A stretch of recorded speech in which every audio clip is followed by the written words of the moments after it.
હવે આપણી જોડે છે નારાયણભાઈ ફૂલતરિયા, જે આ ઓર્ગેનાઇઝેશનના કમિટી મેમ્બર બી છે. એ આપણને જણાવશે કે પ્લેક્સપોમાં કેમ વિઝિટ કરવું, અને જો વિઝિટ ના કરવું અને એક્ઝિબિટ કરવું તો બેસ્ટ જ છે. એ હવે સર જણાવશે આપણને. સર અચ્છા, મારું નામ નારાયણભાઈ ફૂલતરિયા છે. હું રાજકોટ જાયલોન પોલિમર ઇન્ડસ્ટ્રીઝ, અમારું કમ્પાઉન્ડિંગનું એન્જિનિયરિંગ પોલિમરનું કામ છે. હવે એક્ઝિબિશન એ એવું પ્લેટફોર્મ છે કે જીવનને જો સફળ બનાવવું હોય તો આપણે કોઈ પણ ફળદાયી દિશામાં પુરુષાર્થ અને પ્રવાસ કરવો પડે છે, તો જ આપણને જીવનનું જ્ઞાન અને સફળતા મળી શકે છે. બસ એવી રીતે જ જો કોઈ પણ ઇન્ડસ્ટ્રીઝ કે ધંધાને સફળ કરવો હોય તો એના માટેનું માર્કેટિંગ અને એનું ટેકનિકલ નોલેજ પણ એટલું જ જરૂરી છે.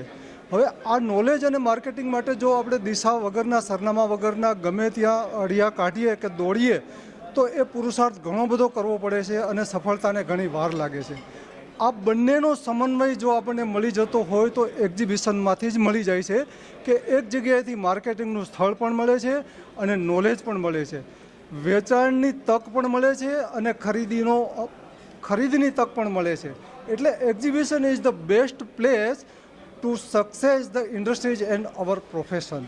એટલે મારી એક વિનંતી છે કે દરેક વ્યક્તિએ જો શક્ય હોય તો પાર્ટિસિપન્ટ તરીકે ભાગ લેવો જોઈએ, અને એ પણ શક્ય ન હોય તો વિઝિટર તરીકે વિઝિટ લઈ અને દરેક ધંધાનું નોલેજ અને માર્કેટિંગની તક ત્યાં મળે છે એનો લાભ અવશ્ય લેવો જોઈએ.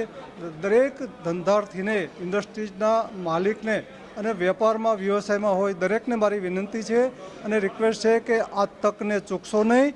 તક ઘડીએ ઘડીએ મળતી નથી. એક જ જગ્યાએ અને એક જ સમયે જો કોઈ પણ તક આવી ધંધાની મળતી હોય જેનાથી સફળતા મળતી હોય તો એક્ઝિબિશન એક જ છે.